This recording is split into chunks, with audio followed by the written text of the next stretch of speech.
So today we'll go through the game mechanics, what the game is about. Basically, Boxing Stars is actually a turn-based character building game. You have to think of it like an RPG game where you level up your hero over time. In an RPG game, typically you explore the map, you meet enemies, you kill them, you level up, then you get stronger. You also can buy items in shop or have items drop from enemies in the RPG game. In Boxing Star, what happens is that you play different modes. So you think of it as exploring different modes, and when you win games, you get experience, you get rewards, right? In experience, you can level up your account as well. And in different game modes, when you win, you hit a certain high score, you'll be able to get your league rewards, your KO rewards, FC battle rewards. Also, through the boxes that you get, then you'll get gloves through random drops. It's kind of like when you meet certain enemies, you kill them and they drop items. Also, with the resources, you can level up your gloves in the shop, or you can go for gym training. So look at it as building a hero.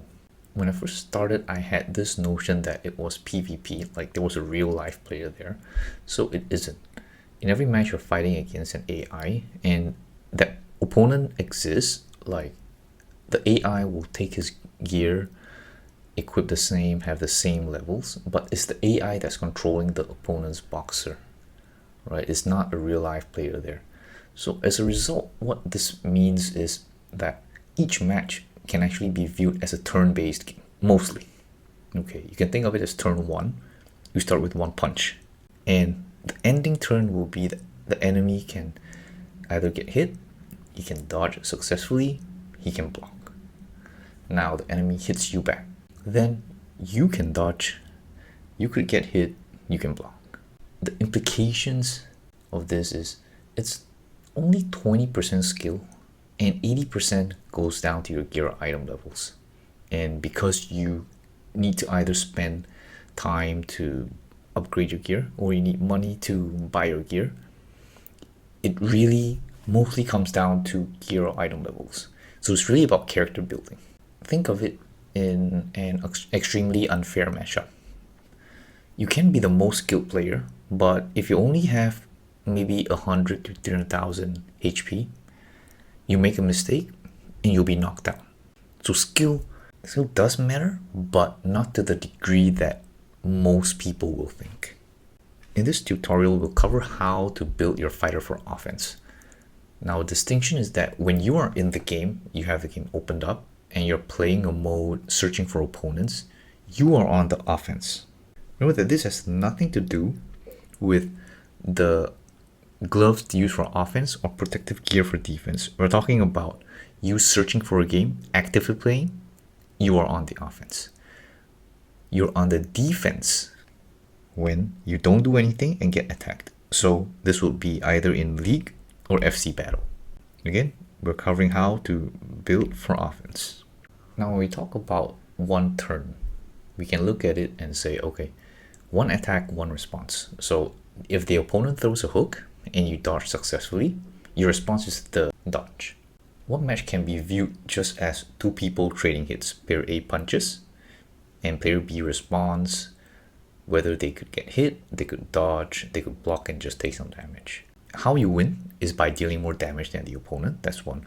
So you can keep trading punches, but if you have more power, you're going to win. The other way to win is that you KO your opponent. So you could deal less damage, but if you have a lot more HP, then he's going to get knocked out first. So this kind of goes back to the part where it's 80% about your gear. Now, if you think about it in terms of a turn-based attack game, what matters most, number one, is always speed.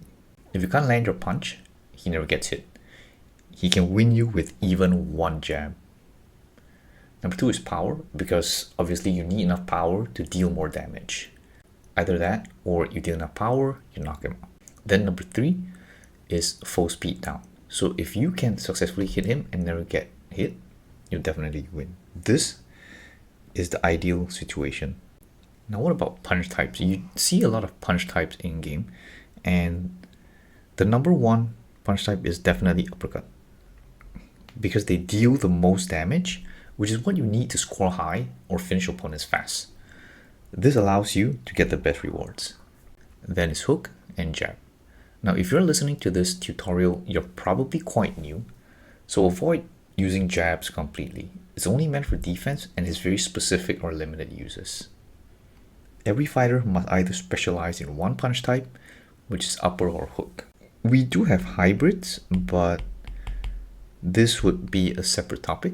I wouldn't cover this here because I just want to go through the underlying mechanisms. For example, when we talk about a hook punch, well, it does deal less damage. There are certain situations where you want to use a hook because perhaps either the guy has a lot of uppercut defense or a lot of uppercut speed down, so you're not fast enough for your uppercut, then you use your hook to take him out. If you want to use your upper against his upper, but if perhaps what happens is that his uppercut defense is high or full speed down on the uppercut is high, then perhaps you want to use your hook fighter to match up against his upper. Therefore, this is how I would build my 6 fighters, right? You want to build 3 fighters for uppercut and then 3 fighters for hook. This is your punch type. This is your attack. And then when you're building your fighter for a certain punch type, you want to also build them to counter a certain punch type. So in this case, what you have is you have 3 upper fighting the 3 different styles: jab, hook, upper. And then you have the hook fighters fighting against jab, hook, upper. So let's go through one example, which is uppercut versus upper, right? The first thing is to think of your offense if this is your fighter's punch type being upper. In gym training, you want uppercut power, uppercut speed. For the gloves, use either titanium, dwarf, or patriot. The options of the glove are important as well. You want uppercut speed, critical damage, and then critical percentage or uppercut reflex. This is number 3. You want one jab glove to support uppercut and an omega to also support the uppercut, and you must have the same options. Then you look at your opponent. So if you're fighting an opponent whose punch type is upper, your defense gear needs to have upper speed down, upper reflex down, and upper crit damage down. Your gym training will be focused around upper full speed down.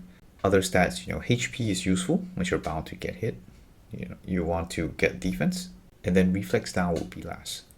So the way to fight is to train for a specific punch type, and then you can add on later. So now in my fighter distribution slide, you can see we have 2 fighters trained against hookers. But in an FC battle, for example, you're probably going to meet 3 opponents. What if the 3 opponents are all hookers? Of course, in that situation, the fighter distribution slide is just an efficient way to start building. But later on, you will need to adapt your fighter. So your fighter is extremely good defending against jabs.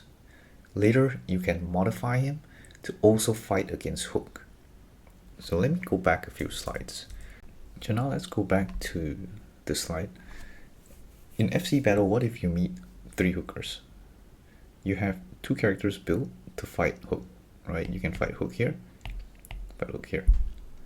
Next time, you can adapt perhaps this fighter to become jab plus hook. Now at the end game, you probably have all fighters being able to jab, hook, and uppercut well, and they can also fight jab, hook, and upper, but you don't want to have one fighter be good at all 3 because that's not efficient, right? You want to have one fighter focused on one punch type first and being able to counter one punch type. Then you can add on later on. So your uppercut fighter will first be able to fight a hook. Then you can change the uppercut fighter to be able to fight hook and jab. If you have a hook fighter that's be able to fight hook, you can change him to later say be a hook fighter that can fight hook and also upper.